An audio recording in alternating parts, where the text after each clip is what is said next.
Hey everybody, James Yeager with Tactical Response. Thanks for watching. Hot tent stuff. It's that time of year again. We're about to do our alumni only bug out, camp out weekend. Last year I ran the bug out trailer through its paces. Cooked a couple of meals for 50 different people. And this year I'm going to take the Russian bear tent out. And I've taken it out before several times. You've seen some videos. This time I'm going to use the stove. It hasn't been cold enough. I got it back in the spring, and so it hasn't been cold enough for a stove yet. And so I'm going to use that this weekend. And I wanted to do a video in the studio because this thing has pieces and parts where I might not be able to kind of show you all the features out at the campsite. You know, like a table and good lighting and things like that. So it comes in this heavy duty case, like the other stuff. It's a solid case. You know, usually when you get bags and cases, they're junk. This is high quality all the way through. Some pieces here. Trying to beat to the punch of my video.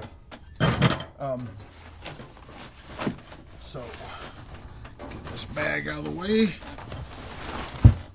The stove is pretty heavy. It's not unmanageable, but you can tell it's Russian. Heavy duty, and that doesn't bother me a bit. I'll explain these pieces in a few minutes.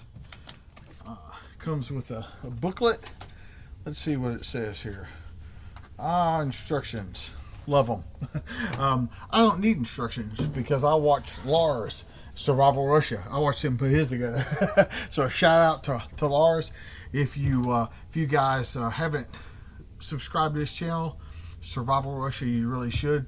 He's a real fun dude. Good videos. Very interesting stuff. So this is a heat shield. There's a heat shield on the back, and then on the other side, these are somewhat adjustable away from it. They'll adjust out an inch or two. And that would, of course, it does two things in my opinion. It helps in case somebody falls against it, you know, get burned. But also collects more heat instead of it just radiating away. It heats up around the stove. I think it's probably a good explanation. Everything for the stove, the pipes and etc., are inside, and so I'll take that apart. Two handles for the stove on the back, one in the front, and I used wood stoves a lot growing up. It's typical in my history. The American way is that the pipe is at the back of the stove. It's just different. I'm sure that they have a reason for doing it that way. So let's talk about the stove. The stove itself. I forgot to mention one thing. American firewood, the standard for that is 16 inches. In Russia, the standard is about 19.5 inches. And so this is made for Russian firewood. So the American firewood should have no issue fitting into this. And it's amazing because I used to watch a uncle cut firewood with a chainsaw, and just like perfect length cuts every time. So first is the door. First, very simple, just slides on. I like that. This is my phone, not yours. This is a carburetor. Air for the air to flow into the stove. This is one of the two methods that you control the rate of burn. So, for instance, at night when you're going to go to bed, you're going to be in a sleeping bag, or when I was a kid, you'd be under the covers. You didn't actually need it to be, you know, very hot in the house, but you didn't want it to fall below freezing.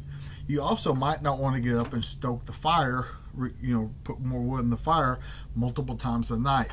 So you would slow it down, let a whole lot less air into the stove. That way that would last longer. Of course, you're in the sleeping bag, so you don't need it to be as hot, but you do want it to burn longer. Now, always the theory was you wanted it to last all the way till morning. That usually didn't happen, but you want, that's my phone, you want to last so long though that in the morning there were still a good amount of hot coals that could be used to rekindle the fire, and so at least keeping, you know, going that long. Anyway, so this is one of the two ways that you would regulate that. But it's well made. It's not junk, and it's so simple. There's no hinges or whatever. I mean, it's super simple. And this is magnetic stainless steel, so if you need to put a magnet on there for whatever reason, you could. So these are the stove pipes. Stove pipes go in just like that, and they stack up, and there's a hole, it's called a jack, a stove jack in the roof of the tent, and then the pipes go through that. It's insulated for heat, so it doesn't catch on fire or melt and things like that. We'll talk about the tent when I get there. But there's several of these pieces in that go real high in the air. Besides not burning your tent down,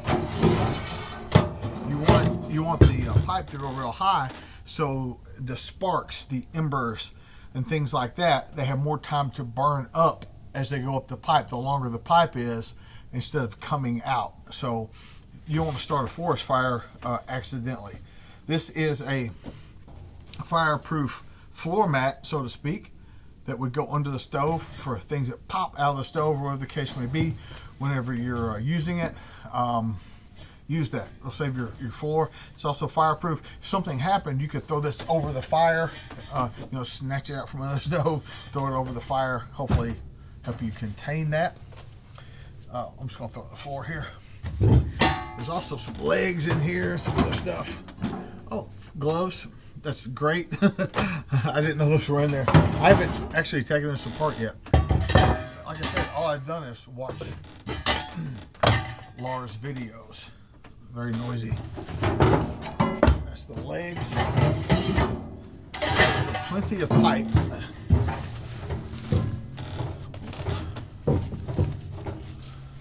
A bag. That's for the that's for this. That goes in here. Guarantee you that.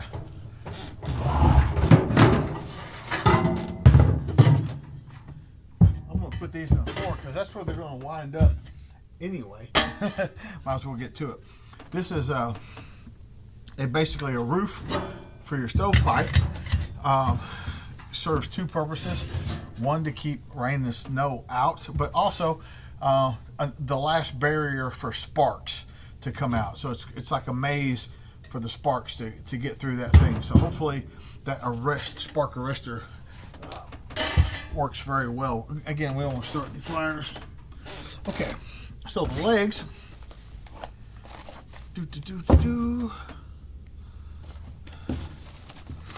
come in this pouch. They are aluminum and they are angled, so when they go on the stove, they're like that, not that, of course. And so try to show you how this works. Again, all I did was watch Lars video. So it's got these wing nuts here to tighten the leg. Put it in. Give it a little half a screw there.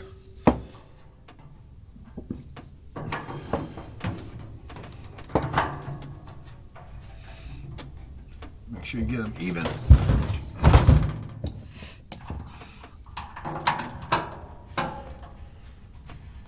So we do our alumni. We do 2 alumni events a year. One in the middle of the year, and one at the end of the year. And the end of the year is the bug out camp out weekend. You can do whatever you want. You can bring your family and put up a tent, bring an RV, like we don't care. Or if you want to test your bug out gear, but in a safe place. Like if you got too cold, you could come warm up by my stove or another person's campfire or whatever the case may be, just to test out the gear. And it's a good, safe place. It's a social event. It's the one in the summer is about 50% training and 50% social, and this one in the winter is 99% social. So I've got one of the legs off somehow here. Like I didn't get it in far enough. Something like that. I don't know.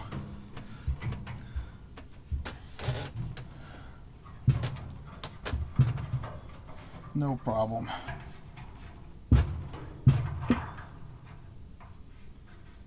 Okay.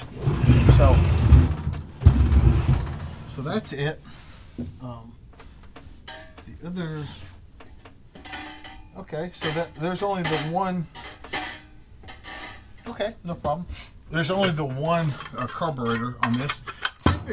Typically, again, I'm used to the American way of doing these things.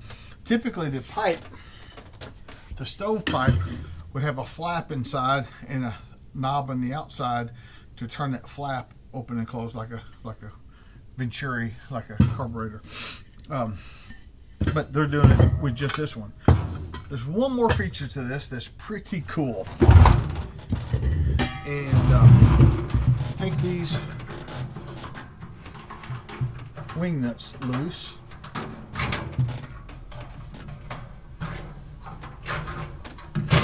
Take the heat shield off and turn this around, and that's glass. Now, or as Lars called it, campfire TV. It is not there to be pretty. It is there because glass, this is 4 millimeters thick of glass. It is there to transmit more heat away.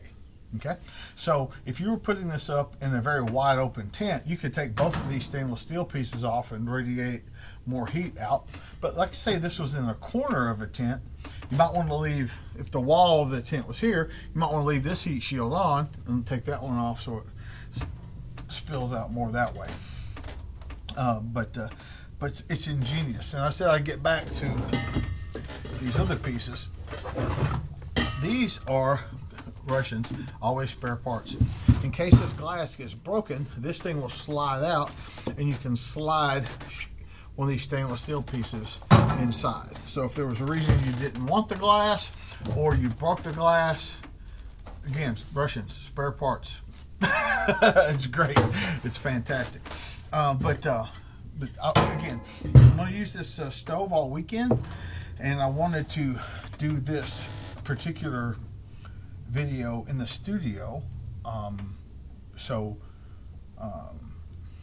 you could get a better idea of exactly what we were dealing with this thing. I think I've done a pretty good job showing you all the features. If I've forgotten something, I'll go back over it at the campsite. But that's what I wanted to show you. This is a very well-made, heavy-duty stove. It came with the tent that I got as a package, but if you check the link below, you can go to their site and just buy pieces of this. You could just buy this stove or buy a tent without a stove or whatever the case may be. But this is just, it is bomb-proof. It is just a great piece of gear, and I'm very glad to have it. This is James Yeager with Tactical Response, reminding you that your responsibility to be ready to fight off the cold never ends.